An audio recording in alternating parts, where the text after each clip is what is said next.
Hello everyone, my name is Diksha and today we are going to do the NCERT question of class 10th chapter 8, how do organisms reproduce.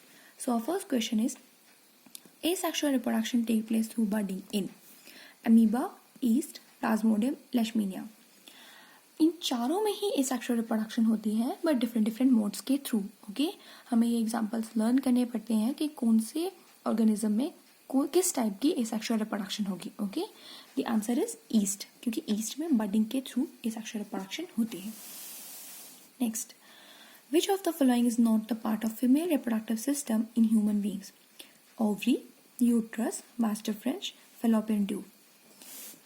The female reproductive system in human beings consists of pairs of ovary, fallopian tube, uterus, vagina. That's why the answer is vas deferens, because it's the part of male reproductive system. Okay. Our next question. The anther contains sepal, ovules, carpel or pollen grain. Anther contains the pollen grains. Sepal is not the answer because sepal is a leaf-like structure. Okay. Ovule is the plant structure that develop into seeds, and carpel is a female reproductive organ of the flower. Okay. What are the advantage of sexual reproduction over asexual reproduction? In sexual reproduction, more variations are produced, thus it ensures survival of species in populations. Now, जो asexual reproduction होती है ना, उसमें जो organism develop होता है वो single एक पेरेंट से होता है ना, और वो एग्जैक्ट कॉपी होता है अपने पेरेंट का, इसलिए उसमें कोई वेरिएशन देखने को नहीं मिलती है. जबकि सेक्सुअल रिप्रोडक्शन में फर्टिलाइजेशन होती है, मियोसिस होती है, और हम भी सेक्सुअल रिप्रोडक्शन से ही बनते हैं, इसलिए हम अपने पेरेंट की एग्जैक्ट कॉपी नहीं होते, हमें बहुत सारी वेरिएशंस होती हैं, और ये वेरिएशंस हमें हेल्प करती हैं डिफरेंट एनवायरनमेंट में सर्वाइव करने में. Okay, the new formed individual has characteristics of both parents. ये जो इंडिविजुअल्स बनते हैं ओके सेक्सुअल रिप्रोडक्शन से, उनमें कैरेक्टरिस्टिक्स होती हैं अपने बोथ पेरेंट्स से. Okay, variations are more successful in sexual reproduction than in asexual one. Variation ज़्यादा सक्सेसफुल होती है सेक्सुअल रिप्रोडक्शन में देन एसेक्सुअल वन से.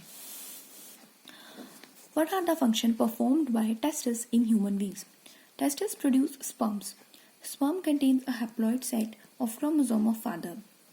Testes क्या प्रोड्यूस करते हैं? स्पर्म्स. और स्पर्म्स क्या कंटेन करते हैं? Haploid set of chromosome of the father. Okay, testes produce a hormone known as testosterone, and this hormone is crucial in causing the secondary sexual characters in boys to develop and become apparent.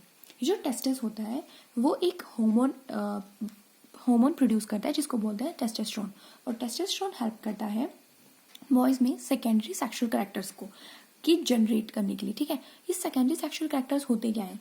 जैसे कि boys में facial hairs grow करने लग पड़ते हैं, जैसे कि pubic hair grow करते हैं, जैसे कि चेस्ट हेयर ग्रो करते हैं. Okay, these are the secondary sexual characters. Boys की जो वॉइस होती है उसमें एकदम से चेंजर आता है, वो भी एक सेकेंडरी सेक्सुअल कैरेक्टर है.